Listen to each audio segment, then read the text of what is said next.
And welcome on in, everybody, to the Check Your Brain podcast. Wherever you are listening to this, I do these free podcasts every Wednesday. They go out on all the major podcast platforms, as well as YouTube and Rumble. But if you subscribe to my Patreon account at patreon.com/Tony Mazur, TonyMazur, you get this interview a couple of days early, as well as extra content. And if you give me a couple of more bucks, it's bonus content. You get extra content as well. So for just $3 a month, you get all this fun content here at patreon.com/Tony Mazur. And like I said, early access to guests such as this. And this is, I've talked to a lot of comedians on the podcast and actors, musicians, people in, or sports writers or anybody. But every so often I like to kind of bring things back to earth a little bit and talk about some of the trials and tribulations that we have as people nowadays and what's been going on, especially the last couple of years during COVID, and putting a spotlight on mental health. And that's one thing that I've been very concerned about, that I think, this is just my opinion here, I think when people talk about we need to put a spotlight on mental health, I think it's nice to say, but I think actions more than words need to be done. But here's somebody who is putting those actions to those words. And she's a nurse down in Louisiana. Her name is Tonia Gilbert. And she also has a charity she's very active on. And we'll talk about all this here and everything. But Tonia, first of all, thanks for coming on the show. Thanks for doing this. Thank you. Thank you for having me. You got a better here. Yeah, you got a better setup if you're watching on the video here on YouTube and Rumble. She got a nice setup, and here I am on my patio right now. Look, I tried to, I wanted it to look nice for you. I want everybody to have something nice to look at. Yeah, absolutely. Well, you know what? Or you have me where I have I've got like a porch light, and you might hear a helicopter hovering overhead like it's Goodfellas. But so if you hear something bang, it's storming here, so I apologize. So wow, it's you have worse. I know. I heard about this, by the way. Speaking of Louisiana, the LSU football team is the first in the country that is now putting air conditioning inside their helmets. How about that? Like, is it really that bad? Is it really that humid down there? Yes, absolutely. Most people come down here and they're like, oh, it's not that humid. And then they come down here and you walk from your door to your car, inside, outside, and they're like, oh, I can't take it. I got to go back in. You're just drenched in sweat. It's 100% humidity all the time. Wow. I mean, so you talk about if you straighten your hair and you left for work in the daytime, and by the end of the day, it's just curly. It's just a ball at that point. Before the end of the day, probably within the hour of walking through the parking lot to get into work. Goodness. I still have to go down there. Of course, everyone wants to go to the New Orleans, but yeah, that's a state I just haven't been on that end of the country. I've been to Texas and I've been to Florida, but I haven't really explored in between. I have to go down there at some point. Oh, you're missing out. It's beautiful here. Yeah, and I've heard Shreveport, they I don't know if they still have it, but they had to go cocktails and margaritas that you could just go get to put a lid on it. We do have that. We have we also have what's called daiquiri barns, and you drive through and you can get a frozen drink and take it with you. Now they don't encourage you to drink it while driving. You do not drink and drive. They do tape the straw and they tape the lid with a piece of plastic, just a little strip of tape. Well, that'll prevent them, right? That way you don't drink. No drinking and driving. You won't be tempted that you just got this nice, delicious daiquiri. Nobody pops the straw in the cup. Come on. We don't do that here.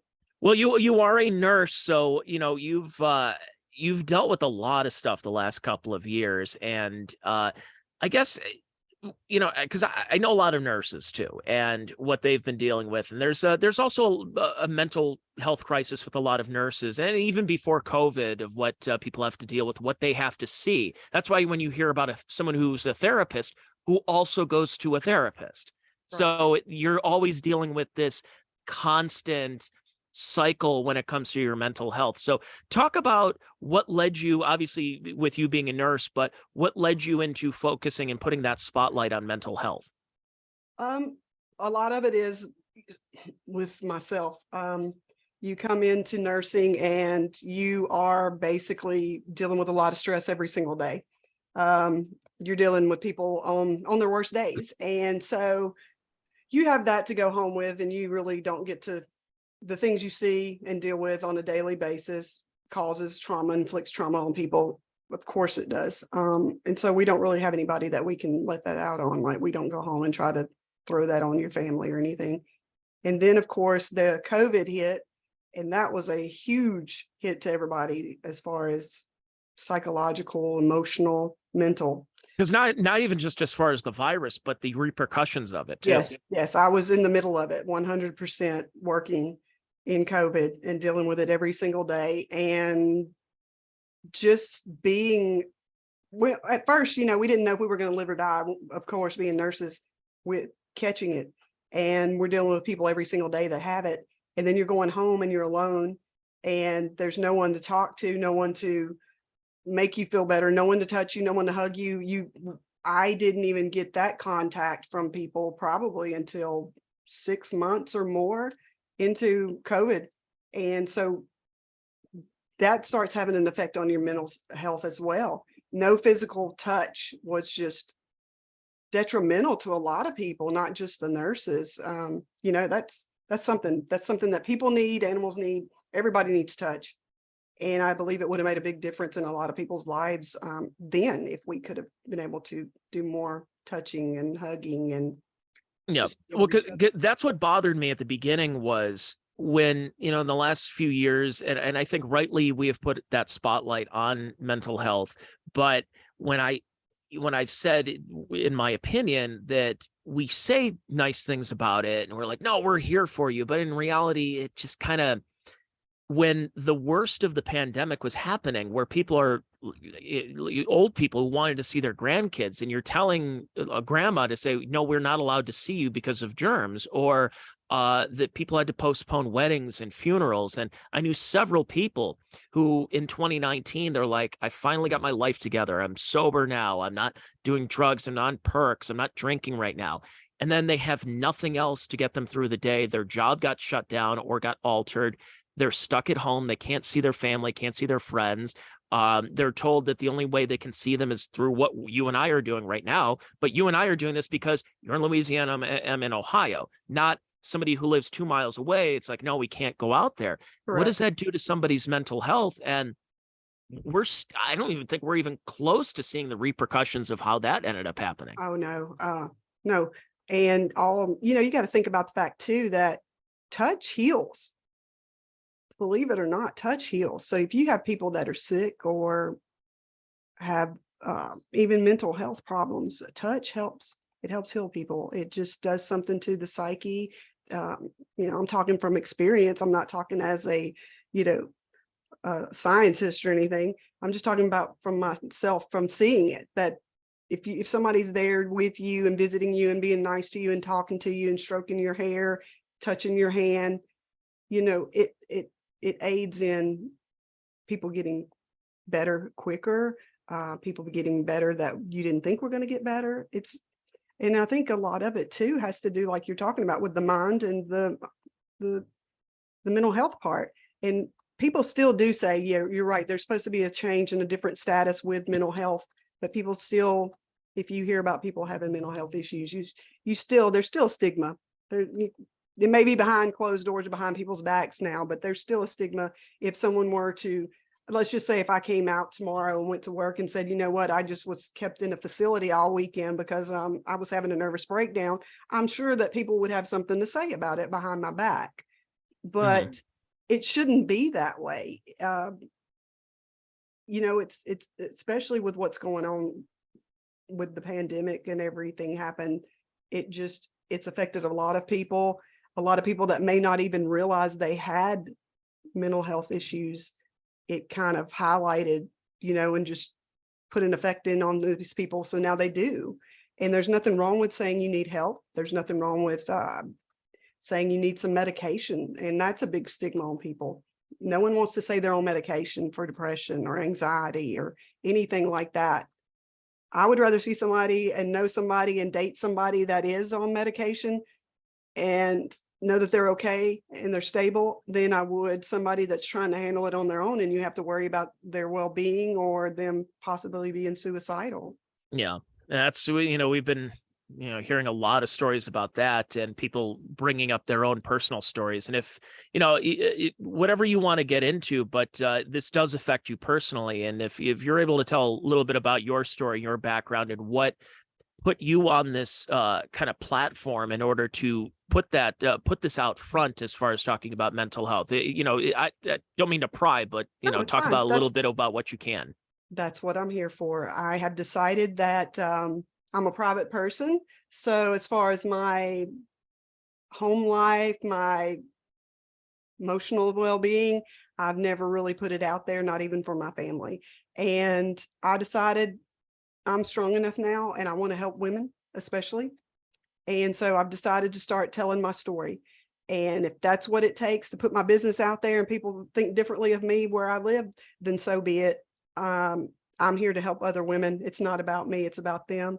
So I am a survivor of domestic abuse. It was very severe and it was for many years. And it weighed on me heavily. The emotional, mental, physical abuse was horrible. And then once I was able to get out of it, I thought I was okay, but I wasn't okay. They still have contact with you. You're still going to have issues. Even when you finally do break that contact with them, that you have to go on with trauma. You're going to need to talk to somebody. You're going to need to get out there and just heal.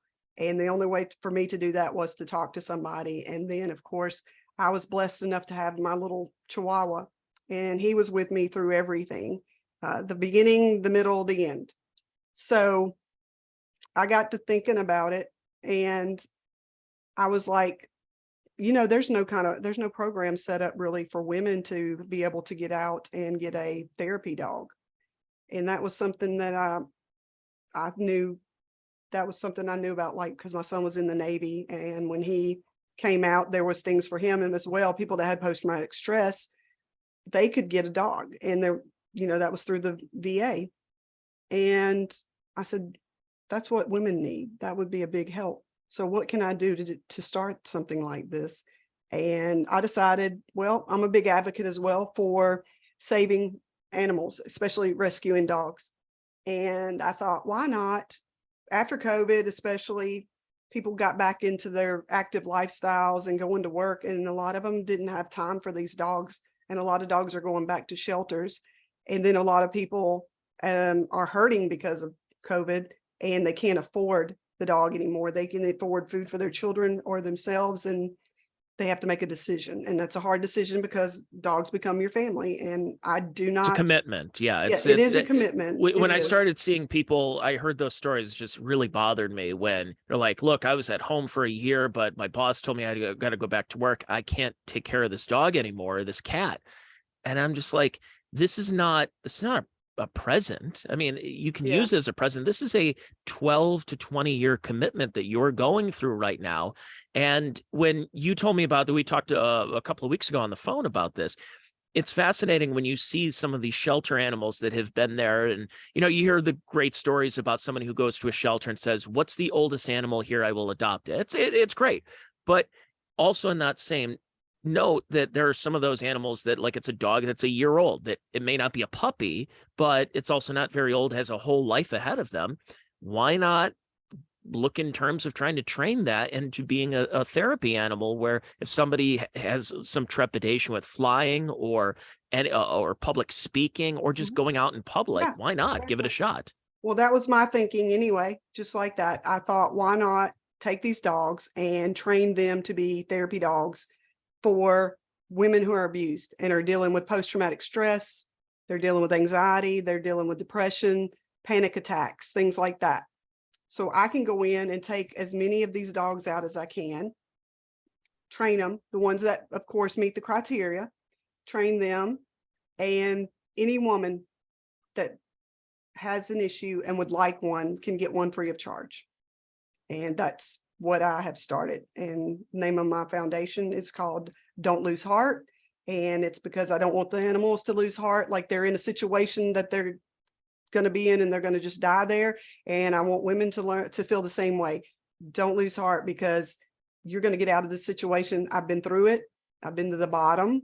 I've been through hell and back, and I came out, and I'm here now because I'm gonna go to these women and I'm gonna help them walk out of it. And we're gonna walk together with this new dog. So this is a process where I think a lot of people that have not gone through domestic issues and, like well, you talk about COVID, that we heard a lot of that uptick as well, is that people are stuck at home, and when they're stuck at home, you can't stand each other. Yeah. And it's like, I mean, not to put a light on it, but in some ways it was like, wow, are human beings, like when you and I get married, are we supposed to spend 20 of the 24 hours together? And it's like, well, that's kind of what you signed up for. And we started hearing a lot of stories about domestic violence, and happening on both ways, where it's husband abuses wife, wife even abuses husband. There's a lot of that. I mean, I had a previous girlfriend that I lived with who was also abusive towards me.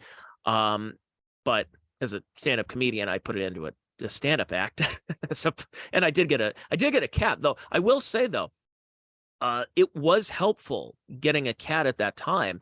May not be a dog. I may not take my cat on the road with me. I might not put it in my front seat and go to work and everything, but animals do help. Yeah. I don't know why. Like, I don't know what it is. Is it the unconditional love that especially a dog will give you? Or if you have a cat, that you have to earn their trust? I don't know what it is, but my cat really did help me through some of my worst problems. And I felt so much better. And I don't even know if the cat even realized it, but those animals really do help. Yes. And I'm not opposed to eventually, putting cats in there. I just have to start. It's smaller right now. And right now the idea is, and I'm not against helping men later. Right now, because of my situation, I'm here to help women and the dogs. And it is a good thing. Dogs, they have these senses. They know when you're distressed. They know when you're hurting. They know when you're happy. And that is, and I'm gonna tell you right now, a rescue dog will love you unconditionally because they've been in that situation. A lot of them have been in abuse. A lot of them have been hungry and want love, affection and food, and they will be there for you forever. And so I just think they make a really good, animal to come out and to make a therapy dog. Because it's someone to come home to. Yeah, it's someone to come home to. If you feel that you're in a relationship, a marriage that you aren't, they are not, like you dread coming home because of that. Oh, yeah. And yet the only thing that is coming is your dog waiting for you to feed them and to play with you and jump in your lap. It's out of all the traumatic things, it's something to put a smile on your face, even if it's just kind of fleeting very, very soon. When it comes to domestic violence and everything, and have you noticed, especially as a nurse, but also as a victim of it, are we doing a better job in society of coming forward and putting out those warning signs? Are we finding any, I don't want to say solutions, because unfortunately it's still going on, but is this something that is being curbed a little bit more than where it was, or is it getting worse? No. I would say, just for instance, there was a lady that I helped about a week ago, came to me and just needed someone to talk to that's been there, and she's trying to get out, and she was filing a restraining order. And if it wouldn't been for the assistance of somebody that knew what they were doing and pushing the issue, the restraining order didn't get issued properly. And this is with somebody that was in the channels knowing what to do. The ball still got dropped, and the guy wound up not getting served when he was supposed to. He got served like 4 days later, in which time he had gone where they didn't even know where he was at to serve him by that time. And so she herself, the friend, was like, now I understand why women don't come out or say anything, because nothing gets done.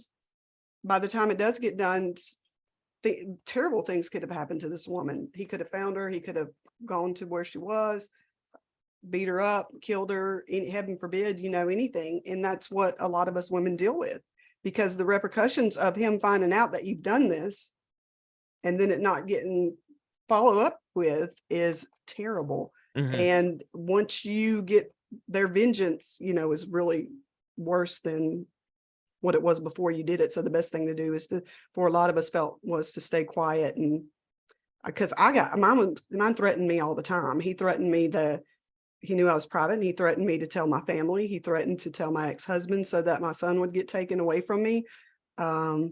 He worked in law enforcement for a while, so I had that. I couldn't talk to the police because he worked for them.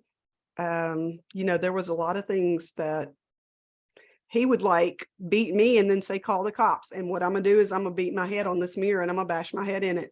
And my head's gonna be bleeding and we're both gonna go to jail. And that's what happens. They ask questions later, they arrest you now. And all I could think of is I'm a nurse, I'll lose my license, I'll lose my son.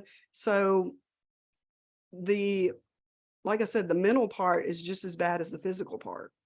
The physical part usually heals. It's the mental part that takes a while. When you hear people who are not in this universe and and they hear a story about somebody who was raped and they hear about statute limitations, and they say, well, why don't you just go to the police? Just go to the police. Just do it. Just like, why can't you just, like, this happened to you? The first thing you should do before you go anywhere, don't keep it to yourself, go to the police.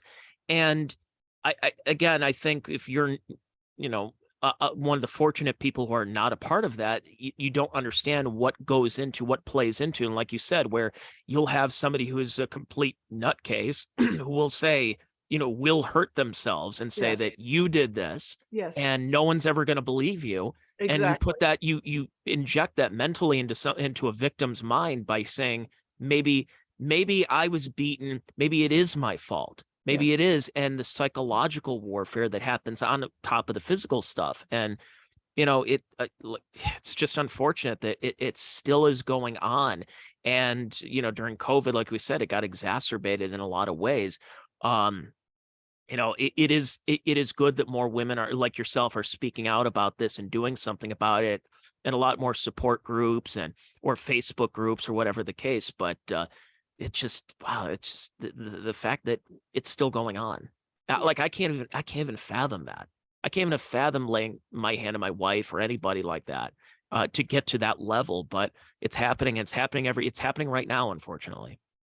Yeah, there's a lot of men out there that say that, they could never understand it. And I was not brought up that way either. I never, knew what that was about. And of course, I have brothers, and they're like, if they would have known, they would have gone and taken care of it for me. But there usually a lot of us that when we're in this situation, there's a lot of getting back together, breaking up, getting back together, and you don't want your family to know about any of this, because if you do break up and then get back together, then you don't want them to, hate this person. Like with for instance, mine was more about the alcohol. Whenever he was an alcoholic. So whenever he was sober he usually could stay sober when he tried for 30 days. But and that's the person you fall in love with. And then they go start drinking again, start taking drugs, which his was prescription drugs, pain pills, Ambien, and the kicker of all was alprazolam, which was very easy for him to get. He could walk into a doctor's office and say, I'm an alcoholic. And what's the number one thing you give alcoholics to try to withdraw from alcohol dependency? Alprazolam. So it was readily available, but yet he was using it and still drinking. Wow. And that's when he became the crazy person. Well, you mentioned that, and kind of on a similar subject as being a nurse. Have you seen this? Like, I've watch a lot of documentaries, especially on the Sackler family, where they would call people in the southern parts of the country, they call them pillbillies, that they were decimating a lot of communities and filling them full of all these prescription drugs and fentanyl and everything, and carfentanil eventually. And it's you see this dependency that we have seen for the last 30 years of people who are just like, you have minor back pain, it's like, I need a pain pill. And we're just creating drug addicts that have popped up. And this is, look, if you have a sore back, you go, okay, maybe you take an aspirin, maybe you put some ice on it. That was what it was at one time. And now it's like, no, you don't need to be in any discomfort. Here, have a pill. Have you seen as of I'm trying to word this properly because I don't want to get you in trouble, but like people being overprescribed for things that don't necessarily are not at that level, I guess. I have not. It's a lot of ours are people that I have worked for. I've travel nursed and gone all over the United States, but the people that I have worked for, they're more watching and not wanting to prescribe these because of the issues. But I have known of doctors, of course, that did. I never had to work for them, but I've heard of it. And we've developed a society where people want a quick fix they want, like you said, a pill. They want a quick fix for whatever's ailing them instead of, like, let's say, for instance, diabetes. Okay, you can either control this diabetes with diet and exercise, and you need to lose weight, or I can give you a pill that's going to help you and lower it. Which do you prefer? Give me the pill. Yeah. That way I can just keep eating what I want. I don't have to exercise. I don't have to do anything. So, I've seen a lot of that as a nurse. Yes. Well, in the obesity rates, because I think that was another thing that played into COVID was when you're seeing people just eat whatever they want. And we're one of the few, if any, society where the poorest people are also obese. That was never a thing.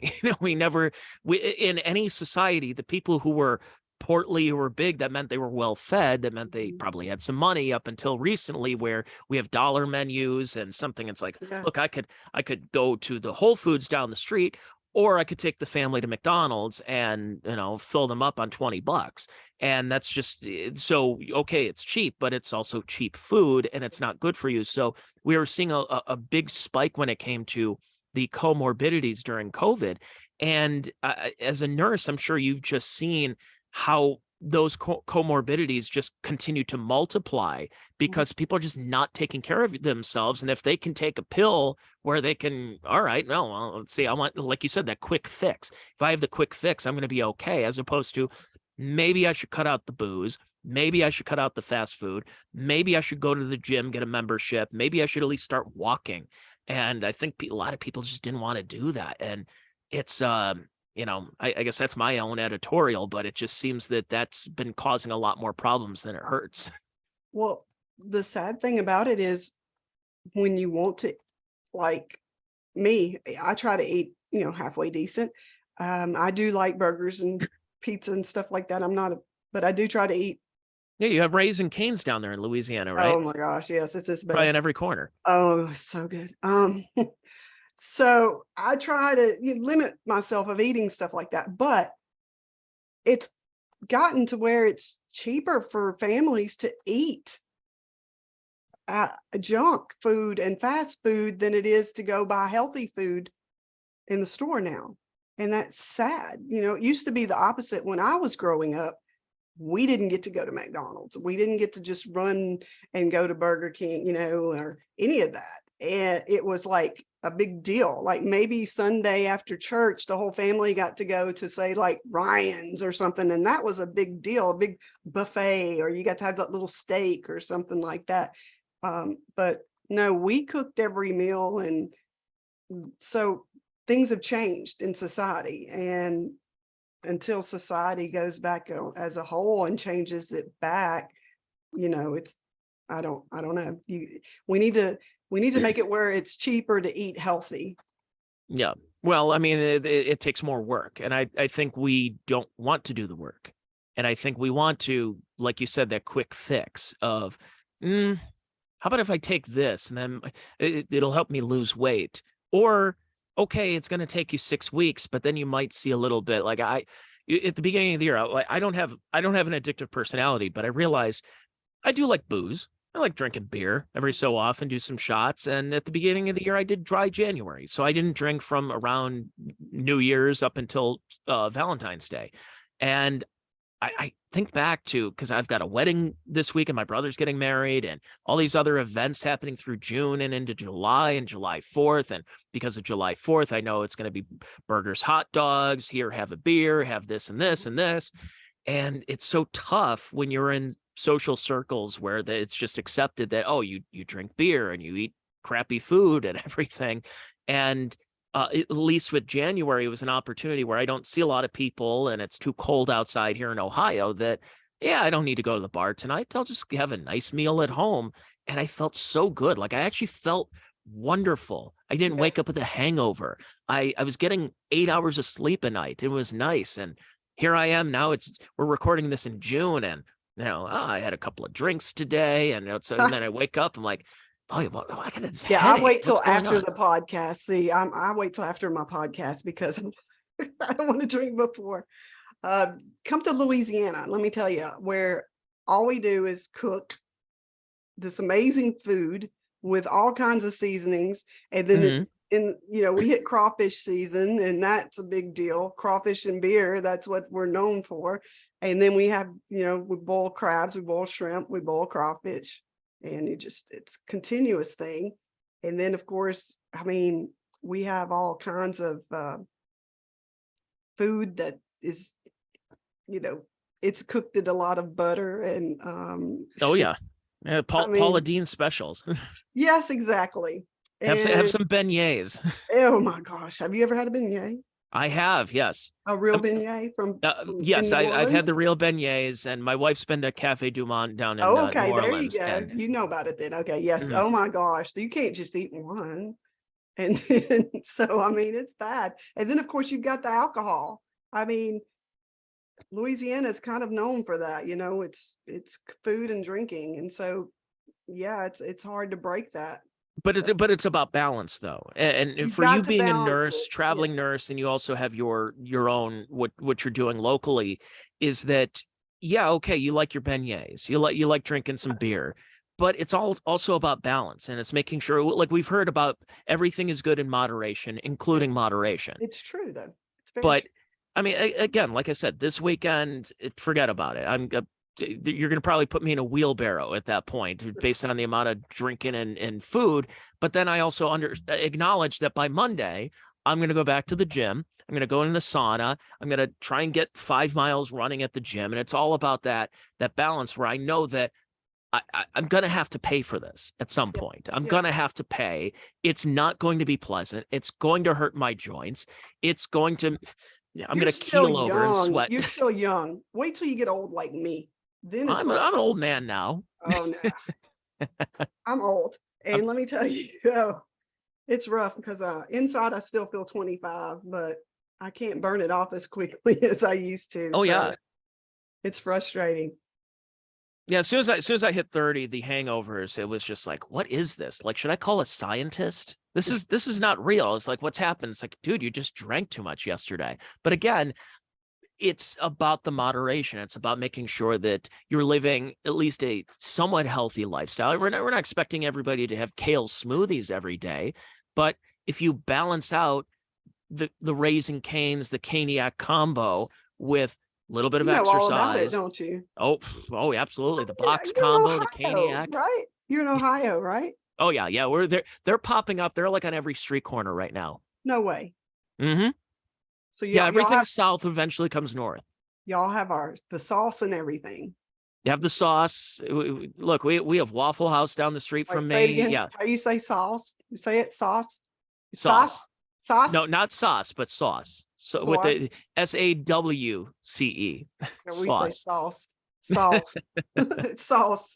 That's like I said, boiled. They probably like, what is a ball? It's boil. BOIL. Boil. Do you say pop, soda, or Coke down there? Everything's Coke. Everything's Coke. Yeah. Do you want a Coke? Yeah. Okay. What kind? That's what okay. It's so like, that's yes, interesting. if I say I want a Coke, do not bring me a Coke. I'm the Dr. Pepper girl. So when they say Coke, and you'll say, yeah, you want a Dr. Pepper or a Sprite. Yeah. Like we're pop up here. And yes, it's really I've lived interesting. Up there before. I've lived up north before. I lived in Las Vegas, and they didn't have Dr. Pepper back then when I lived up there, and it was horrible. It was like, I want to say Mr. Pibb or something like that. Oof, yeah. The knockoff Dr. Pepper. Yeah. Yes, it was like, and Pepsi. The further north you went, you couldn't get Coke. It was Pepsi. Yeah, there's more Pepsi places. It's like, can I get a Coke? It's Pepsi, okay. But it's funny how pop in Ohio, here in Ohio, it's pop, but then you go just like 2 hours to the east, soda. and it becomes soda. I want a soda. But then it becomes Coke, maybe a couple hours to the south of us. So yeah, almost everybody in the South, if you say, we don't say I want a soft drink. No, can I have a Coke? Sure, honey. What kind do you want? We have Sprite, Dr. Pepper, Coke. That's how it is. Yeah, and in Ohio, when somebody says they want a Coke, it's not a Coke, it's just Coke. Oh, just roll the dollar bill. I'm just kidding. No, that's being silly. Give me a Coke. Give me Coke. Wait. No. Yeah. You don't say give me a Coke? No, they say nose beers. That's what. What? No. If people want a Coke in Ohio, they'll get a Coca-Cola. Oh, you have to say Coca-Cola. Yeah, you'll say, yeah. Can I get a Coke? And when we say Coke, like if you're from the South and you come to Ohio, you say, yeah, I'll have a Coke, but you really wanted a Sprite, they'll come back with a Coca-Cola. And you're like, I didn't really want this, but thank you. Yeah, I would drink it anyway. I wouldn't say anything. Yeah, you won't complain. But I did that one time up north. I said, I want a bowl of hot sauce.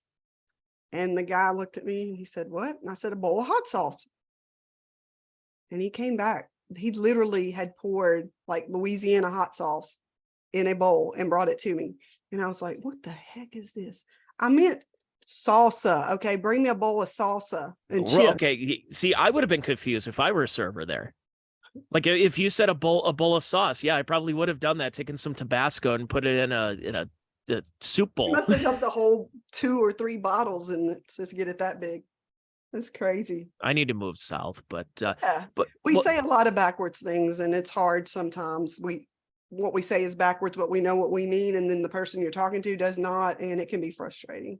I do like those cultural differences, though, because that's what makes us great, is that you can go to a different place and we're not all just a monolith people. That like we have our differences, like we've got like all the craft beer and Polish boys and all this other food that we have in Ohio, and then you go down, you get gator and you get all that down in Louisiana. So yes, but I love that. I love celebrating that. Well, Tonia, this been a fun conversation. Nice talking to you. And well, let's get the plugs out here. Once again, getting back to being a little more serious is about the service animals for women who've been the victims of this abuse that's again unfortunately happening.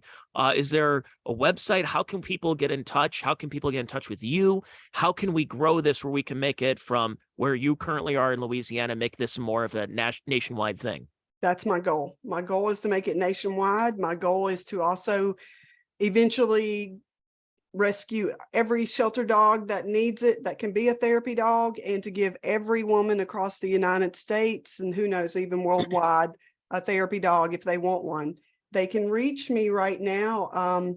I have an email address, and it's Don't Lose Heart by Tonia at gmail.com if they want to reach you. Tonia, by the way. Yes, and you don't put an apostrophe in it whenever it's like an email address or something like that. So Don't Lose Heart by Tonia at gmail.com. Tonia, Tonia. Correct. And then the web address is being worked on right now, but it is don'tloseheart.net. And you go there, that's our web page. I'm in the process of making a Facebook page, and you can also reach me on Instagram, Nurse Tay.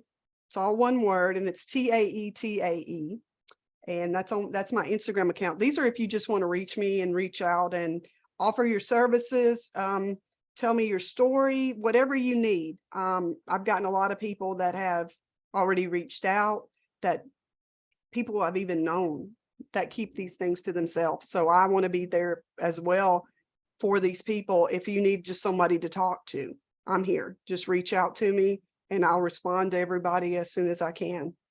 Excellent. Well, good luck with everything. Good luck with trying to grow this. It's obviously it's a very personal thing for you, and it's personal for a lot of people who've been gone through basically hell and back.